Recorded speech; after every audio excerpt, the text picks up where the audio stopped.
둘러봐도 보이지 않고 막혀버린 삶의 현실들 가슴 속에 시린 눈물과 두려움에 지쳐버린 내 삶 어둠 속에 서 있는 내게 안타까운 손 내미시네. 눈을 뜨니 주님 계시네. 나를 안고 그의 길로 날 인도하시네. 지금 이 자리에서 주를 바라보며 지금 이 자리에서 주가 영광 받으시도록 주께 순복하리라. 주께 나아가리라. 지금 이 자리에서 살아내리라.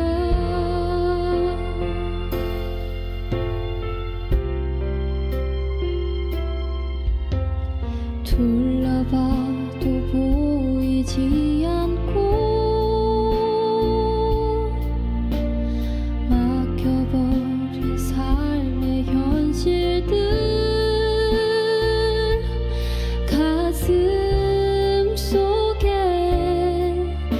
시린 눈물과 두려움에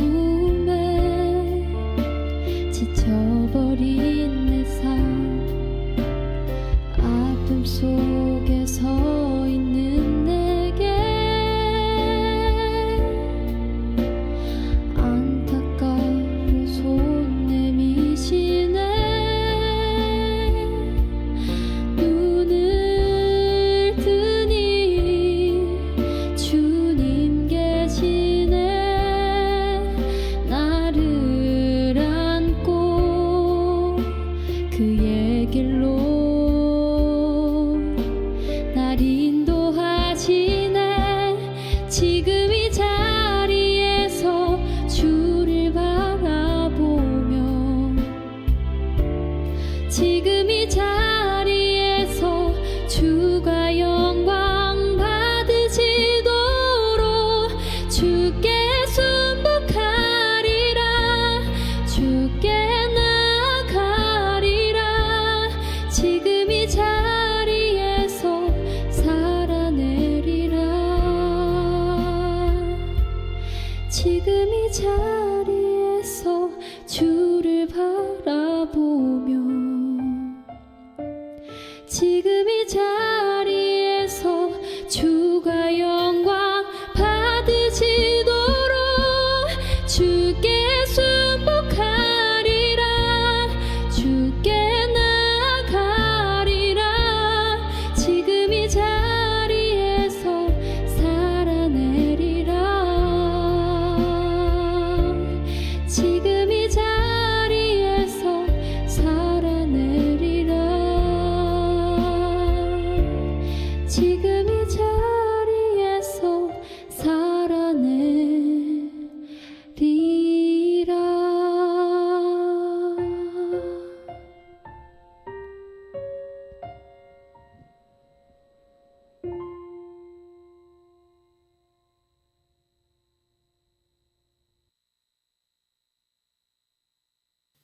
야곱이 잠이 깨어 이르되 여호와께서 과연 여기 계시거늘 내가 알지 못하였도다. 이에 두려워하여 이르되 두렵도다 이곳이여 이것은 다름 아닌 하나님의 집이요 이는 하늘의 문이로다 하고 여러분을 예배로 초청합니다.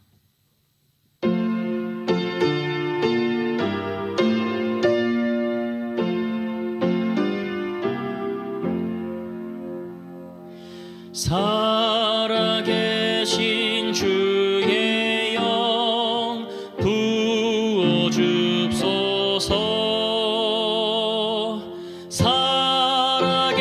계신 주의 영 부어 줍소서. 새로 지은 내 마음 속에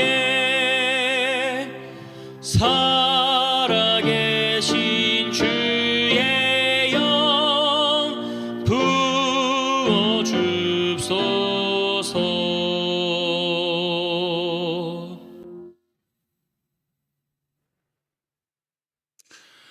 아버지 하나님, 하나님의 백성들을 자녀로 삼아 주신 그 은혜에 감사드립니다.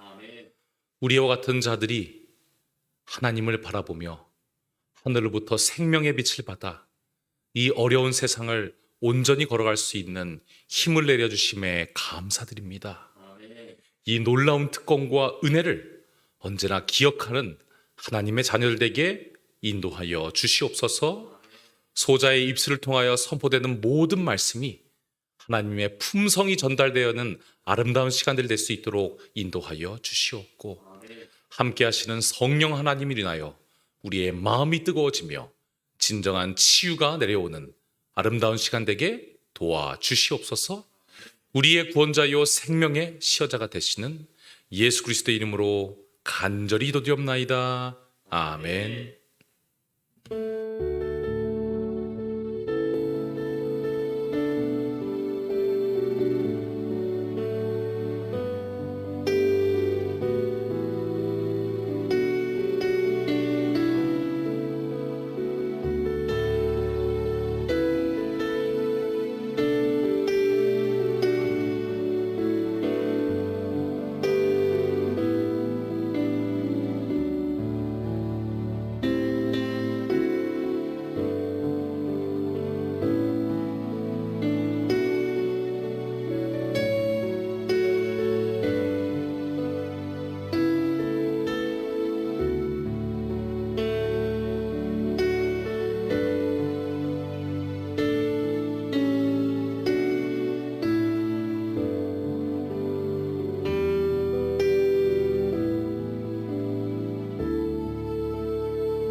매일 매 순간을 살아갈 때 시련 속에 힘이 있다네.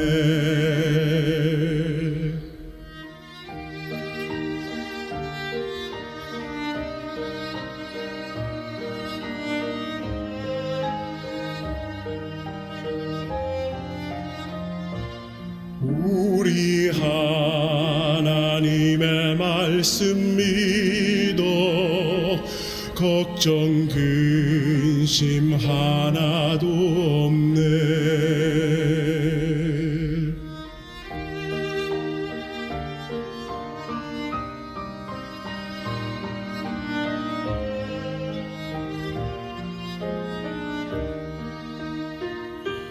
한량 없는 주의 자비하심 우리를 인도하여 주시네. 슬픔 있는 곳에 기쁨 주며 고통 중에 평화 주시네. 눈을 들어 산을 보아라. 너의 도움 어디서 오나. 천지 지으신 너를 만드신 여호와께로다.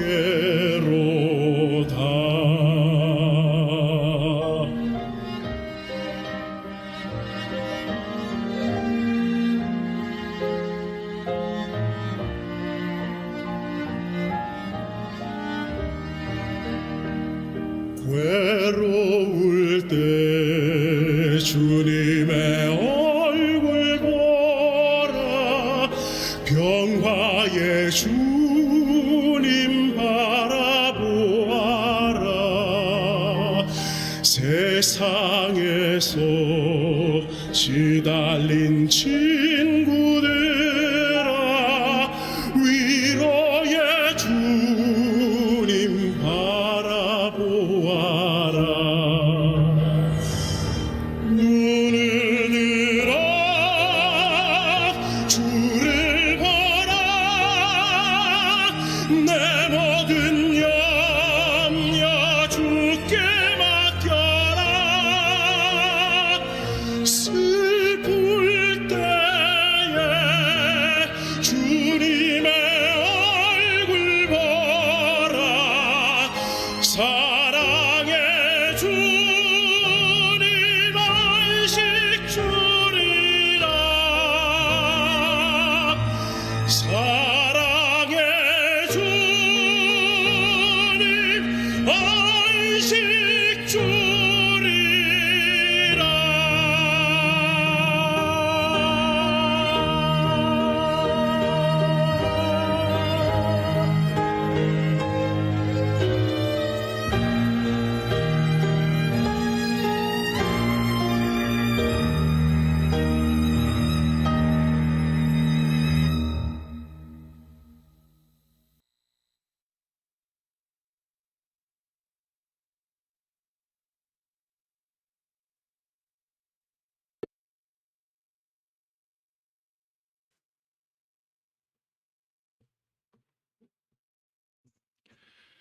사랑하는 성도님들, 평안하셨습니까?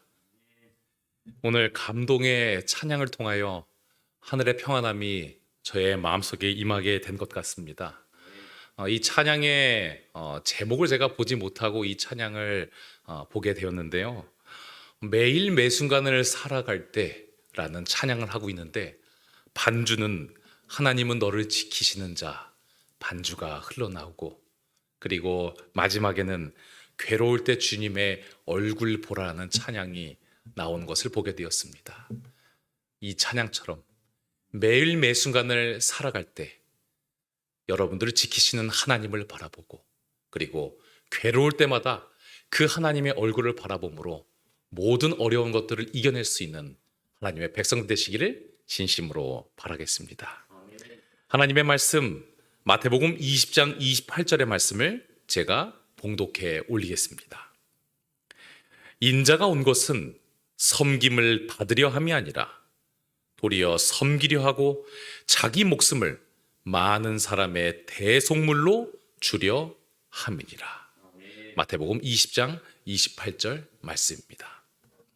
오늘은 하나님은 뭘 하고 계시는가?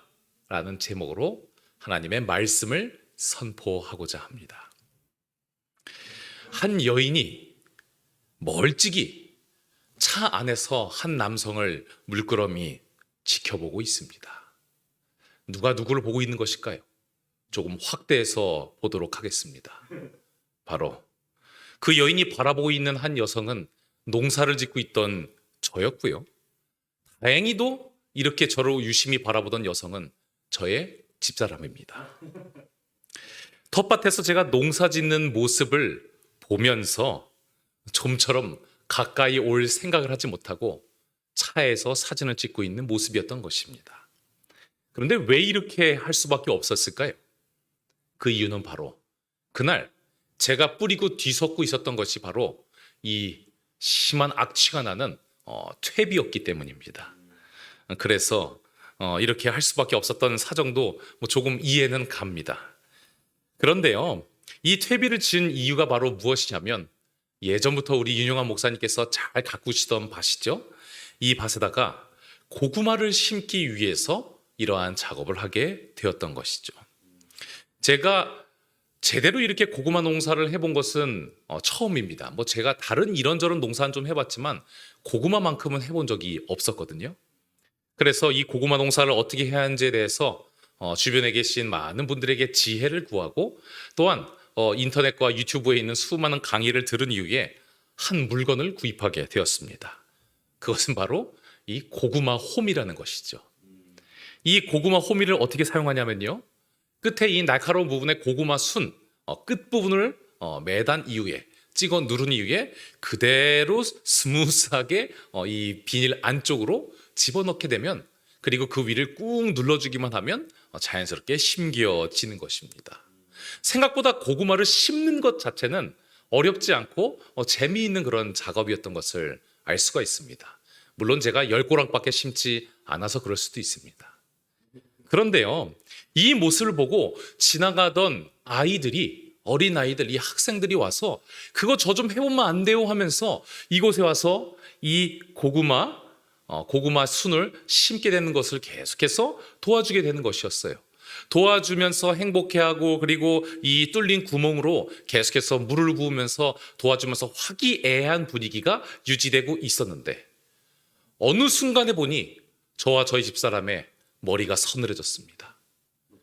이 돌보고 있는 아이들 중에 저희 딸 한 명이 없는 것입니다. 어디 도망갔을까봐, 어디 누가 유괴해 갔을까봐 두려운 것이 아니라, 다른 아이들은 자신의 부모님의 밭이 아님에도 불구하고 도와주고 있는데 이 녀석은 놀고 있는 것이에요. 그때 드는 생각은 어떤 생각이었을까요?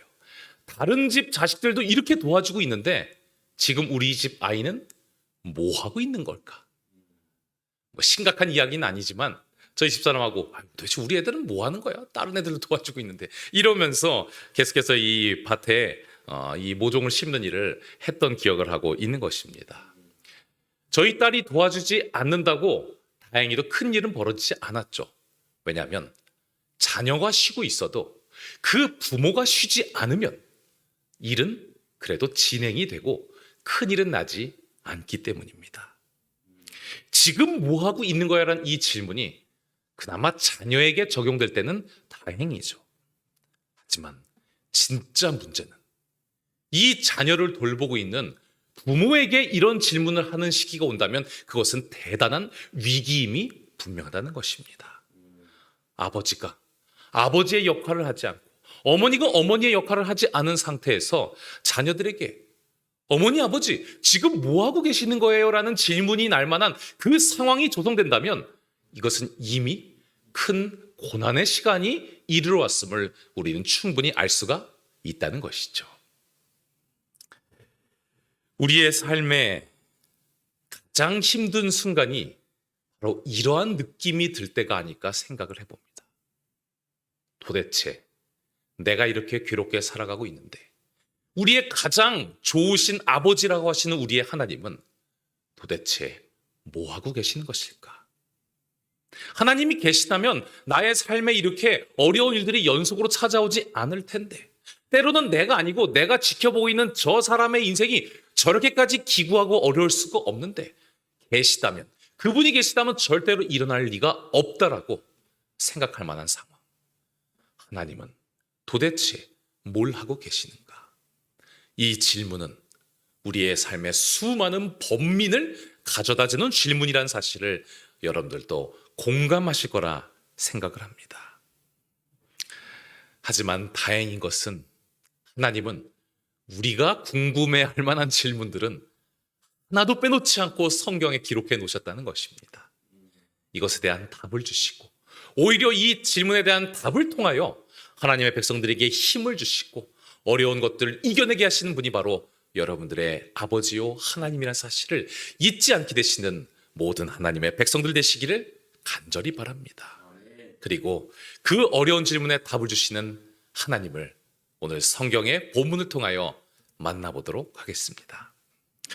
창세기 34장 1절에서 2절까지 좀 전에 저희가 읽었던 그 제목, 오늘의 설교 제목, 하나님은 대체 뭐 하시는 건가라는 그 제목이 떠오를 만한 사건이 발생하게 됩니다.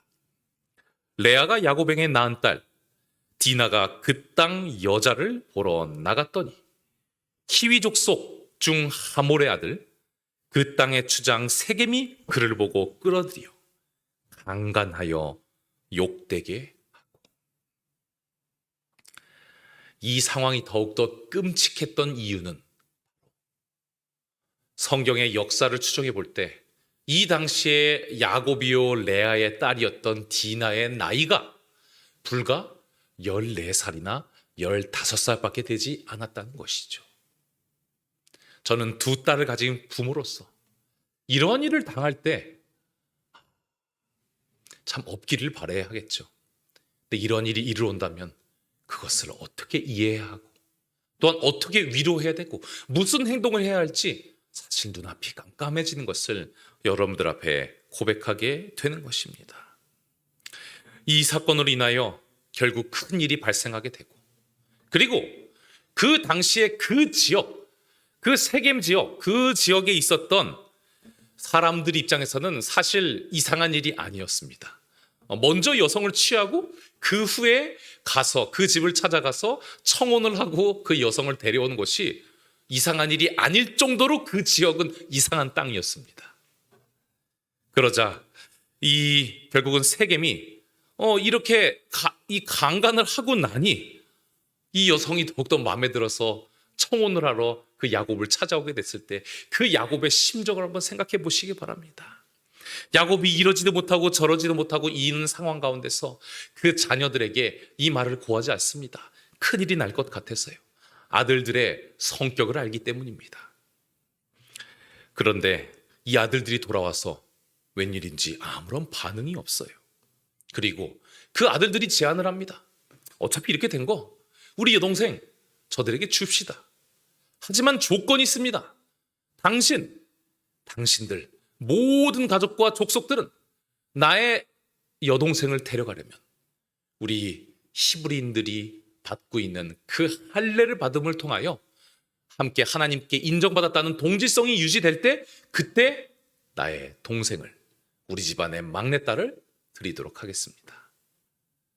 그 말을 철석같이 믿은 이 세겜과 그의 가족은 하나님께서 주신 방법대로 할례를 받게 됩니다. 그리고 그 이후에 비극이 발생하게 되죠. 그들이 할례 받은 후에 제3일에 미쳐 그들이 고통할 때에 야곱의 두 아들 디나의 오라비 시몬과 레위가 각기 칼을 가지고 부지중에 성을 엄습하여 그 모든 남자를 죽였다라고 기록이 되어 있는 것입니다. 그리고 그 이후에 그 사람들의 그 족속들의 모든 재물을 빼앗고 자녀와 아내들을 사로잡고 모든 그 재산과 모든 물건을 다 노략했다고 성경에 기록이 되어 있는 것이죠. 그 아버지 야곱에게 있어서 이 날은 잊을 수 없는 끔찍한 날이 되었을 것입니다. 자신의 사랑하는 막내딸이 그렇게 험한 꼴을 당한 것도 모자라서 그 아들들이 모든 것을 속이고 결국 계략을 통하여 수많은 아버지들을 죽여버리게 되는 너무나도 끔찍한 일들이 벌어지게 된 것이죠. 그런데 더 최악인 것은 무엇이었습니까? 이 일을 함에 있어서 계획을 세움에 있어서 하나님께서 귀중하게 허락하신 선물과 같은 할례, 하나님이 허락하신 하나님의 것을 악용하여서 계획을 세워서 이 끔찍한 일을 저지르게 되었던 것입니다. 이 사건에 대한 소식을 들었던 야곱의 반응은 바로 이랬었죠. 야곱이 그 아들 시몬과 레위에게 이렇게 말했습니다. 너희가 내게 화를 끼치도다. 참으로 비극의 날이 아닙니까? 그런데 여기서 우리는 조금씩 이 말씀들을 읽으면서 질문이 들 수밖에 없는 것입니다. 이렇게 끔찍한 이해할 수 없는 사건이 일어나고 있을 때 오늘 설교의 제목, 하나님은 뭘 하고 계셨냐는 것입니다. 만왕의 왕이요 그토록 힘이 넘치시는 하나님께서 이 일을 좀 막아주시지 하나님은 왜 막지 않으시고 왜 무엇인가 보내고 천사를 보내서 이들의 선택을 막지 않으셨을까? 결국 이 모든 사건의 고통을 그의 아버지 야곱이 그대로 감당하게 되면서 그가 유언을 하면서도 끝끝내 이 끔찍한 장면을 잊지 못해서 이렇게 말을 하죠. 시몬과 레위는 형제인데 그들의 칼은 잔해하는 기계로다. 너희들은 정말 살인마다. 죽기 직전에 유언할 때도 자식들에게 너희들의 그 살인마 같은 모습이 나에게 있어서 얼마나 큰 시련과 고통을 주었지 않느냐 말하고 유언하고 죽게 되는 야곱의 모습을 바라보게 되는 것입니다. 하나님께서 선택하신 이스라엘, 이 야곱에게 좀 기쁨을 주시기 위해서 좀 막아주시지, 칼로 좀 내리치려고 하면 아브라함에게 그 손을 움직이지 말라라고 말씀하셨던 것처럼 어떻게 좀 멈춰주시지, 하나님은 왜 가만히 계셔서 이러한 비극을 만들어 주신 걸까? 그리고 그 모든 사건을 통하여 또다시 슬픔을 겪을 만한 한 사람은 바로 이 세겜에게 겁탈을 당하였던 디나였습니다. 내가 이렇게 당한 것도 모자라 이 일이 도화선이 되어서 결국 수많은 사람들이 슬퍼하며 죽음 가운데 고통스러울 게 없었다는 그 시즌, 그 시기를 평생 기억도 하기 싫을 만큼 이 디나는 평생을 트라우마 가운데 살아갈 수밖에 없었던 것이죠. 도대체 하나님은 이때 무엇을 하신 것일까요? 이 살인사건, 이 엄청난 더러운 사건에 대해서, 이 일이 발생한 이유에 대해서 부조와 선지자는 그 근원에 대해서 먼저 이렇게 말씀하고 있습니다. 야곱의 죄와 그것이 가져온 일련의 사건들은 악한 영향, 곧 그의 아들들과 품성과 생애의 쓰라린 결과를 가져온 나쁜 영향을 끼쳤다. 그의 아들들이 성년이 되었을 때에 그들에게서 심각한 결점들이 나타났다. 일부 다처의 결과가 그의 가족들 중에 나타났다. 이 자녀들의 다혈질적인 성격, 잘못 형성된 이 꼴지어진 품성이 결국 일부 다처를 선택한 야곱에 의해 있어서, 그 선택에 있어서 시작되었음을 우리는 이 본문을 통하여 발견하게 되는 것입니다. 연이어서 읽어드립니다. 어머니들의 질투는 가족 관계를 고통스럽게 만들었고, 아이들은 툭하면 싸우는 성질과 제재를 받을 때 참지 못하는 성질을 가지고 자라났으므로 그들의 아버지의 생애는 근심과 슬픔으로 어두워졌다. 결국 화나면 복수해야지, 잔인한 칼로 죽여야지라고 했던 이 모든 것들의 상당한 지분이 바로 누구에게 있었다는 것입니까? 야곱에게 있었다는 것입니다. 야곱의 선택으로 인하여 잘못된 자녀 교육을 받았던, 고통 가운데 성장했던 이 아이들이 결국 보고 배운 게 그런 것이고 힘들기 때문에 이러한 행동을 할 수밖에 없었다는 그 근원에 대해서 성경은 소개하고 있는 것이죠. 이 모든 것이 야곱 때문이었는데 하나님께서는 이 잘못된 선택을 하고 있는 야곱을 왜 또 막지 않으셨는지에 대한 질문이 우리는 또 들을 수밖에 없는 것입니다. 그때 막으셨으면 이 일이 없을 텐데 그때는 또 하나님은 왜 야곱을 막지 않으셨을까? 왜 하나님은 그렇게 하셨을까? 또한 인생의 비와 눈물이 가득한 이 창세기 34장의 주인공인 디나, 이 디나의 인생에 있어서 끔찍한 고통의 원인을 또한 성경과 수많은 주석들은 이렇게 표현하고 있죠. 디나가 그 끔찍한 일을 당하게 됐던 이유는 바로 창세기 34장 1절에 있는 것처럼 디나가 그 땅 여자를 보러 나간 게 우선 잘못이라고 성경은 기록하고 있는 것입니다. 이 상황에 대해서 재림교회 성경 주석은 이렇게 표현하고 있습니다. 그 당시에 디나가 세겜 소녀들과 쾌락의 마당에 참여하기를 원했다라고 이 요세푸스가 이야기하고 있죠.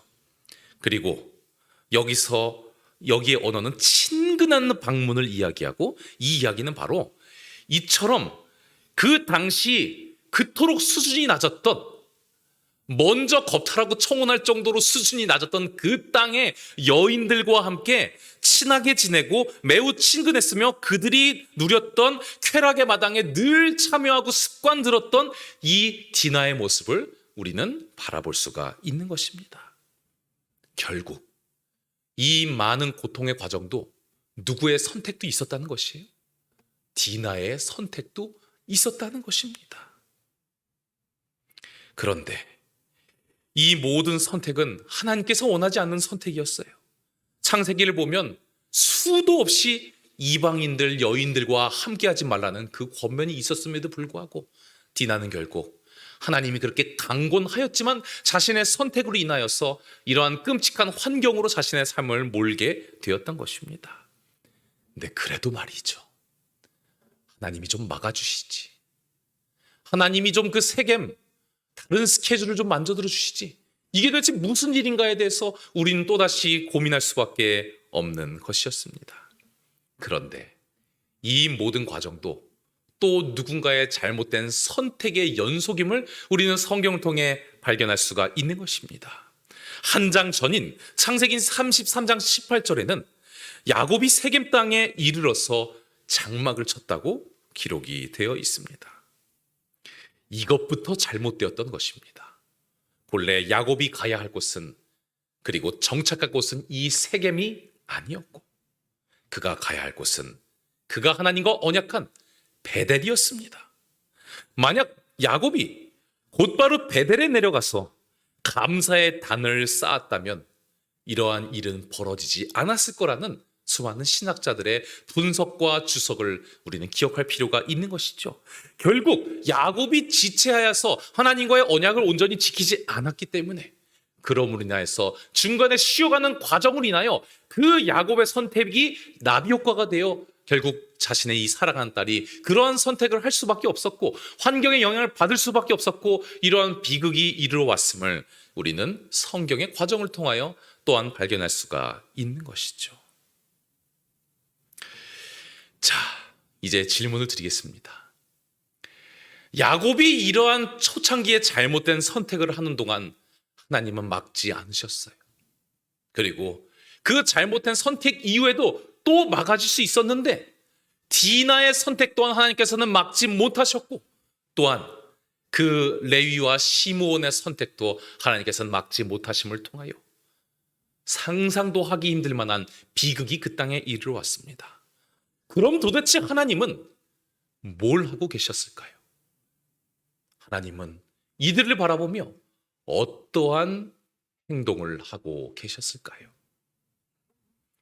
그것에 대한 결론을 오랜 시간이 된 말씀을 통하여 소개해 드리도록 하겠습니다.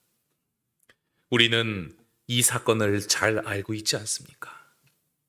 이 사건은 바로 애굽으로 버려졌던 요셉이, 형들로부터 버림받아서 애굽으로 팔려왔던 종된 요셉이 애굽의 총리가 되었고, 그가 곡식을 찾아온 자신의 형들을 바라보게 되었을 때 그들을 시험하는 사진임을, 그림을 우리는 알고 있습니다.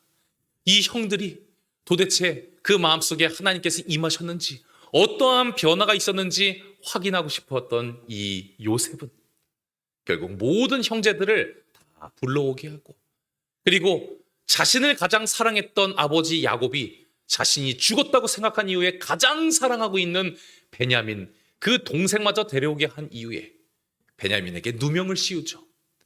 그가 가져가고 있는 그 곡식 자루에 은잔을 넣게 됨으로써, 그리고 그들을 쫓아가서 그 자루에서 은잔을 발견함으로써 결국 베냐민이 죽을 수밖에 없는 그 상황을 만든 것이 바로 이 상황임을 우리는 잘 알고 있습니다.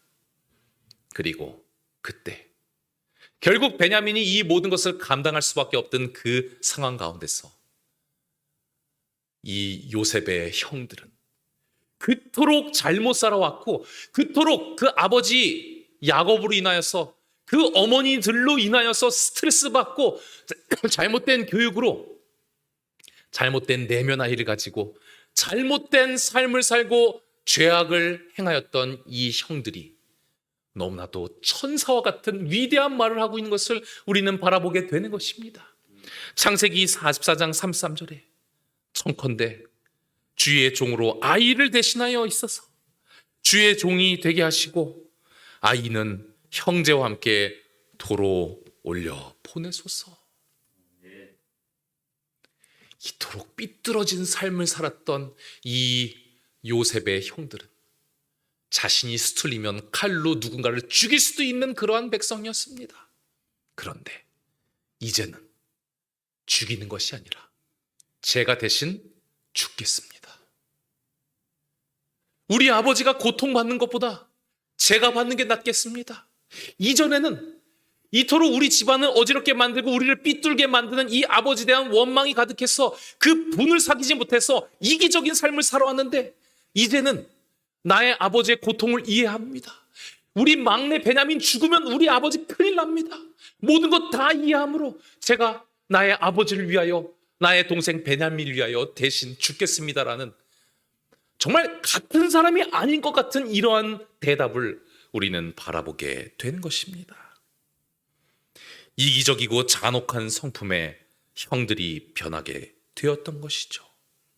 그리고 이 모습을 바라보며 요셉은 이러한 생각을 하고, 이 생각은 하나님께서 동의하신 생각이라 생각합니다.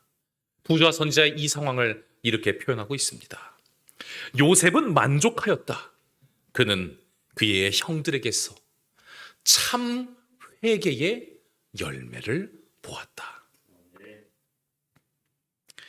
결국 하나님께서 하신 일은, 그들이 죄를 짓는 그 순간, 그들이 칼을 찌르고 그들이 이방 여인들에게 나아갔던 그 선택을 했던 그 순간에 하나님께서 일을 하신 것보다는, 사람들이 무엇인가 잘못된 선택을 하게 되었을 때 그 이후의 문제를 책임지시고, 결국은 이 악한 요셉의 형들을 이처럼 천사와 같은 말들을 할 수 있는 아름다운 존재로서 변화시키신 하나님의 모습을 우리는 이 말씀을 통하여 발견하게 되는 것입니다.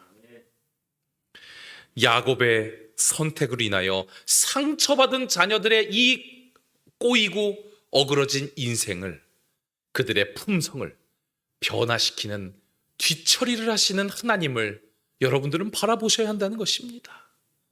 하나님 잘못은 아니지만, 이들의 잘못이지만 그 뒤에서 왜 그랬니 하면서 모든 고난과 때로는 어르고 다르고 하면서 이 형들의 삶 자체를 아름다운 하늘의 품성을 소유하는 과정으로 이끄셨던 이 하나님의 애쓰시는 모습을 우리는 결단코 잊지 말아야 한다는 것이죠. 하나님은 결코 쉬지 않으셨다는 것입니다. 그 이후에 이 수많은 싸질러 놓은 똥들을 하나님께서 뒤처리하고 계셨다는 것이죠. 하나님은 언제나 그러셨습니다. 그리고 이 모든 일의 원흉이 된 이 야곱에게도 그의 삶의 마지막을 행복하게 할 수 있는 이 마무리를 하나님께서 선물로 주시게 된 것이죠. 이 모든 자녀들의 고통이 야곱의 선택으로 인하여 이뤄진 것이지만, 하나님께서는 그 잃었던 아들 요셉을 다시 만나게 함을 통하여 기쁨의 눈물을 선물함으로써 야곱의 얼룩진 인생을 닦아주시고 뒤처리하여 주시고 보상하여 주시고 안아주시는 그 하나님의 모습을 우리에게 보여주고 계시는 것입니다. 그러므로 하나님은 지금 뭘 하고 계시는가에 대한 질문을 우리는 이 경우를 통하여 바라봐야 할 것입니다. 깨달아야 할 것입니다. 하나님은 내가 뭘 하고 계시는지 그 질문을 하는 그 순간에도 우리가 선택한 모든 것들에 대한 결과와 아픔을 온전히 이해하시고 뒤처리 작업을 하고 계심을 우리는 결코 잊지 말아야 한다는 것이죠.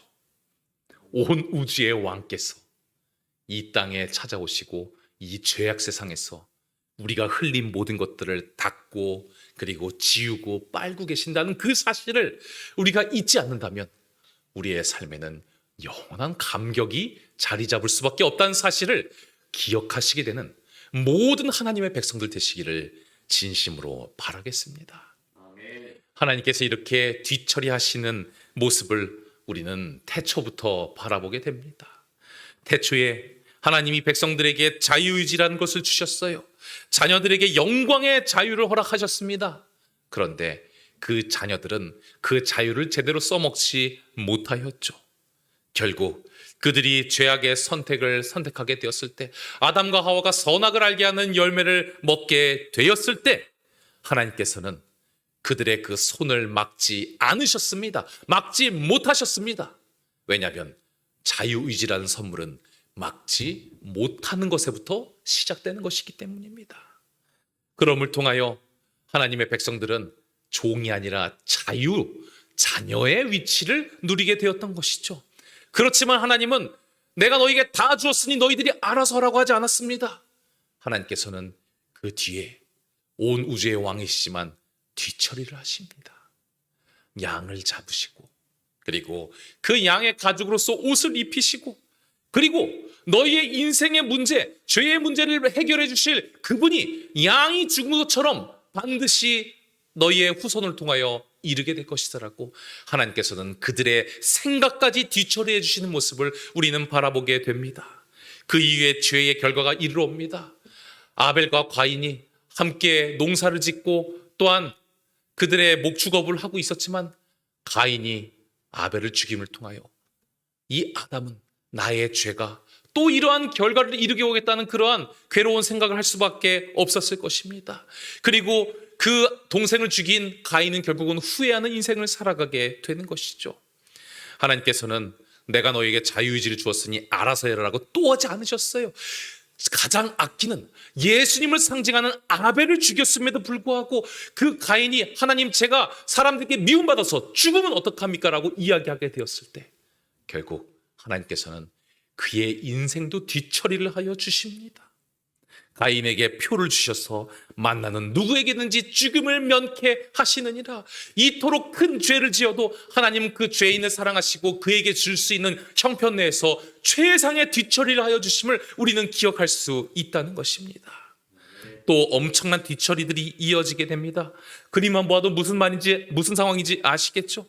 이 애굽 땅에 곡식이 없어서 이르게 되었던 아브라함과 사라가 결국 자신들의 목숨을 유지하기 위하여 특별히 아브라함이 시켜서 자신의 아리따운 아내를 누구에게 줘요? 누이라고 속이고 애굽의 왕에게 주게 됩니다. 이대로 되었다가는 계속 이렇게 이런 분위기로 흘러가고 이러한 흐름으로 갔다가는 이 사라에게 약속한 약속의 후손이 태어나기가 어려운 상황이 발생하게 된 것이었어요. 그러자 하나님께서는 그 바로의 집에 큰 재앙을 내림을 통하여 아브라함이 잘못한 이 모든 것에 대한 뒤처리를 또 하시는 모습을 우리는 성경을 통하여 발견하고 있지 않습니까? 사람이 잘못 선택해서 잘못된 방향으로 가고 있는 그 길을 하나님께서는 그 선택을 지켜보시고 자유의지를 존중해 주시고 그 이후에 열심히 뒤처리하고 있는 모습을 우리는 성경을 통해 바라보게 되는 것입니다. 이 베드로가 참으로 잘못된 선택인 예수 그리스도를 3번을 부인하는 선택을 하게 되었을 때 하나님께서는 이 베드로를 사랑하는 마음으로 그를 예수님께서는 온유하게 바라보시고 다시 부활하신 이후에 이 베드로를 갈릴리 호숫가 앞에서 부르시고 3번 부인한 것처럼 3번 대답하게 만드시는 것이죠. 내가 정말 나를 사랑하느냐? 나를 사랑하느냐? 사랑하느냐?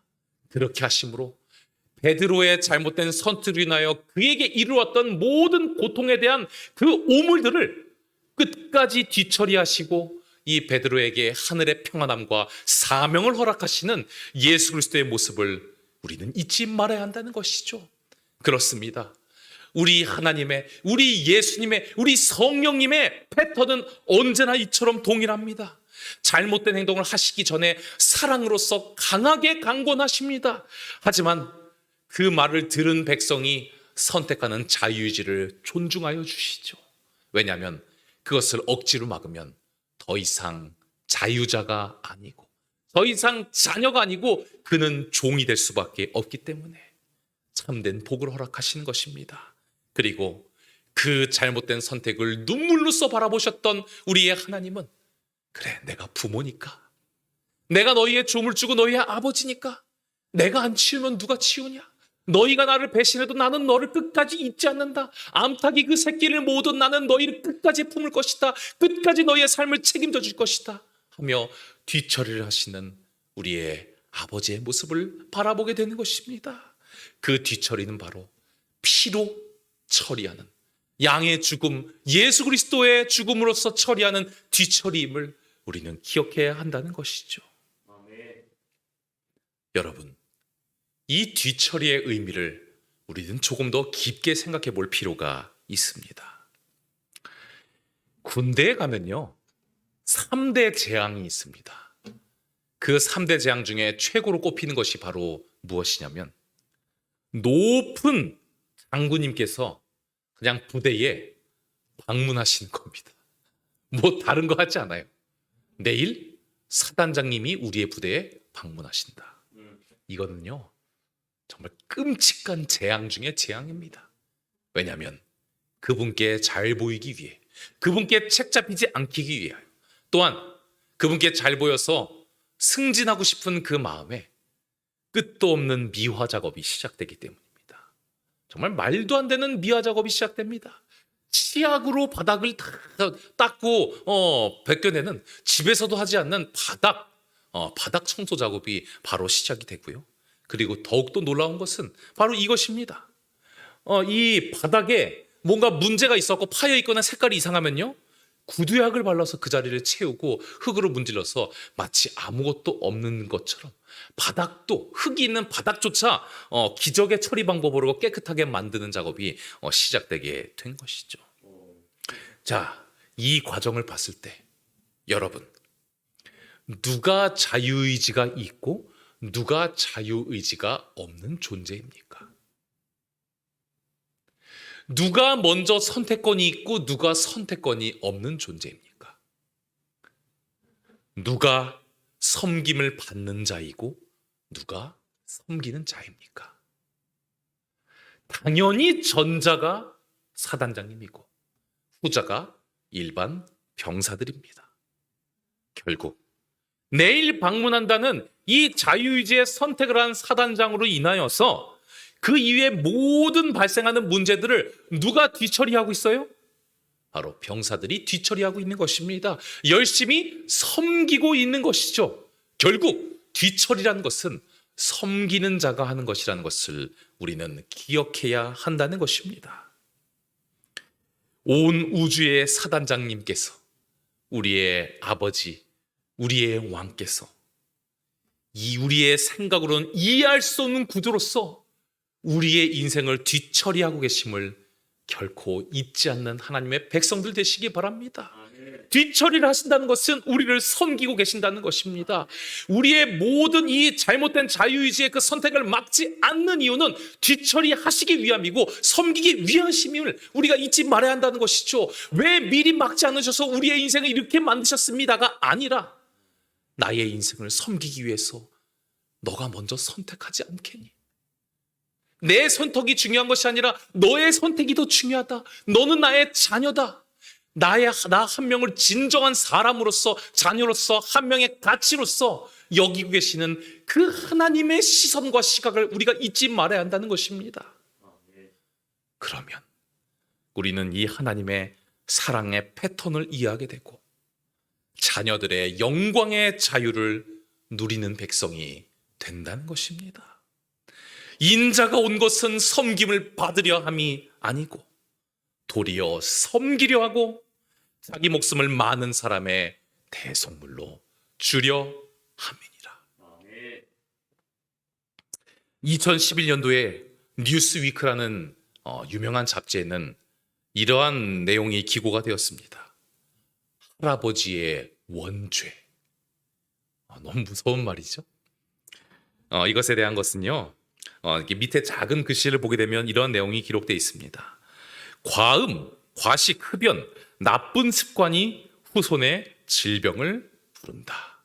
결국 이 유전자의 모든 것이 기록이 되어서 우리의 조상이 잘못한 것이 최소한 3대까지 그 영향력이 미치게 된다는 것을 우리는 알게 되는 것입니다. 과학적으로 이 출애굽기 20장 5절의 말씀이 사실임이 밝혀지게 된 것이죠. 저는 이 잡지의 내용을 바라보면서 이러한 생각을 했습니다. 그래, 내가 나의 자녀를 보고 자녀의 못난 모습을 보고 할 말이 있다 없다? 없다는 것입니다. 자녀가 못난 것은 내 잘못도 크다는 것이죠.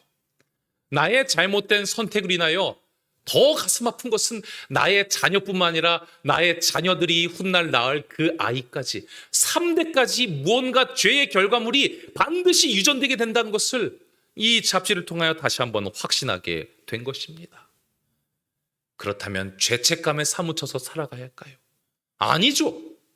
제가 이렇게 된 것도 저의 부모님, 저의 부모님도 부모님의 부모님, 그 부모님의 부모님, 결국 거슬러 가면 이 모든 것이 잘못된 아담으로부터 인하여 시작됨을 우리는 알고 있지 않습니까? 우리 모두는 피해자이면서 우리 모두는 가해자임을 우리는 잊지 말아야 한다는 것입니다. 이 모든 과정이 우리에게 자유의지를 주신 하나님으로 인하여 시작되었음도 우리는 잊지 말아야 한다는 것이죠. 우리를 너무도 귀하게 여기셔서 자유의지를 주신 그 하나님은 우리의 모든 잘못된 악한 선택 하나도 막지 못하는 그러한 분이십니다. 하지만 뒤처리만큼은 온 우주에서 가장 확실하게 하시고 우리를 가장 사랑하시는 그분이 바로 여러분들의 아버지요 여러분들의 하나님임을 잊지 않는 모든 여러분들이 되시기를 바랍니다. 여러분들이라 하여 얼마나 많은 백성들이 고통받고 살아가고 있습니까? 저의 잘못된 생각과 저의 잘못된 말로 인하여 저의 주변 사람들이 고통받고 그 스트레스가 3, 4대까지 이르러오는 이 모든 과정을 생각한다면 저는 그때마다 잠이 잘 오지 않습니다. 나는 왜 이렇게 악한가? 나는 왜 예수 그리스도의 품성을 온전히 닮아가지 못하는가? 하지만 그래도 괜찮습니다. 하나님은 뭘 하고 계세요? 여전히 우리의 삶을 지켜보시고 우리가 하나님을 인지하지 못하고 있을지라도 우리의 모든 삶의 죄의 결과들과 오물들을 치우고 계시고 뒤처리하고 계시고 우리를 섬기고 계십니다.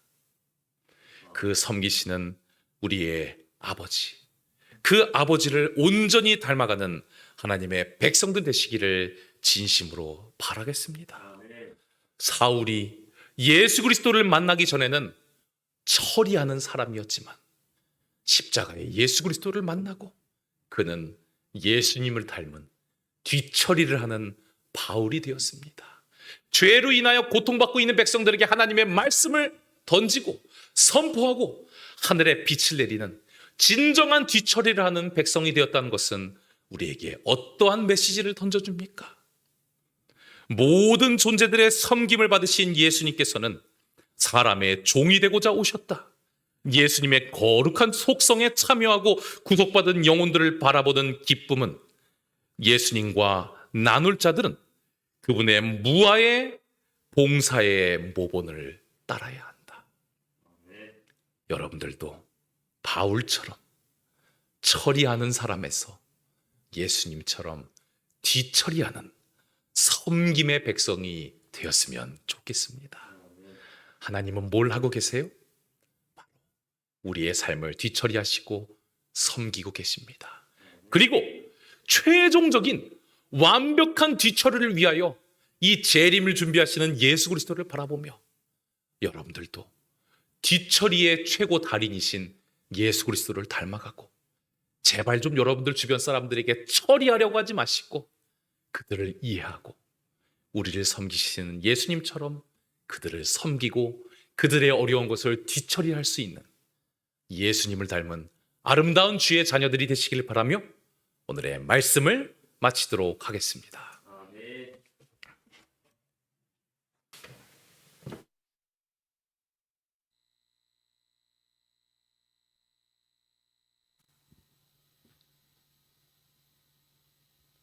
네, 70장 눈 감으면 내 마음에 노래 있네 찬양하겠습니다.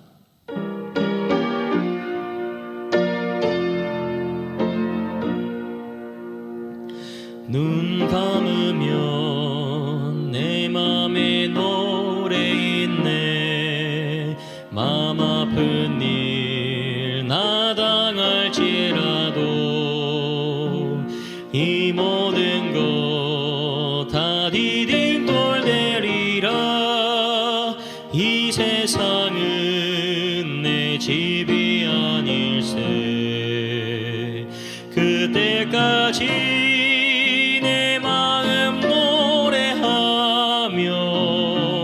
끝까지 기쁘게 가리라.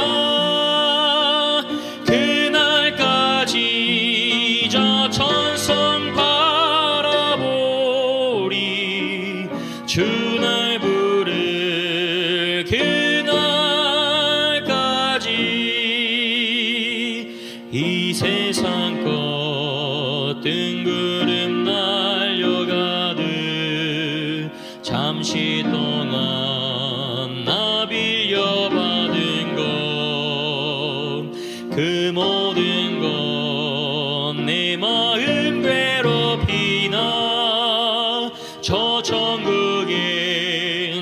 기쁨이 있으리 그때까지 내 마음 노래하며 끝까지 기쁘게 가리라 그날까지 저 천성 바라보리 주 날 부를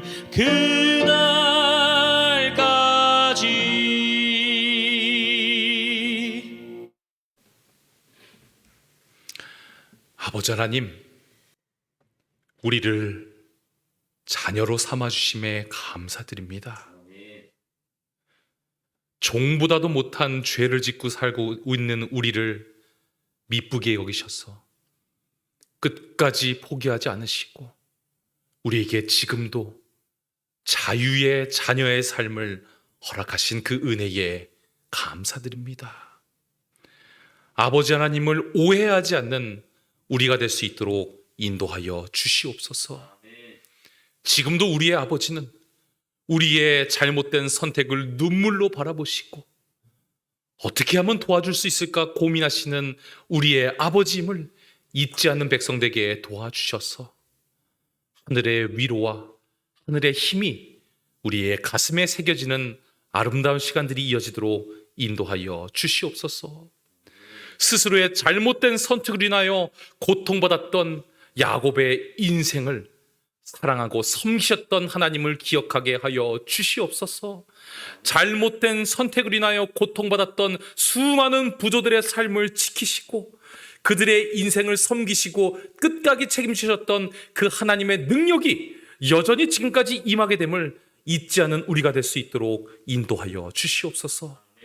그리하여서 우리도 다른 이들의 인생을 이해하고 그들의 인생을 섬기고 끝까지 책임지는 예수님을 닮은 하나님의 백성되게 도와주시옵소서. 우리의 구원자요 생명의 시여자가 되시며 우리에게 놀라운 하늘의 특권을 허락하여 주시고 최후의 날 재림의 날을 선물로 약속하여 주신 우리의 구주 예수 그리스도의 이름으로 간절히 기도드리옵나이다. 아멘.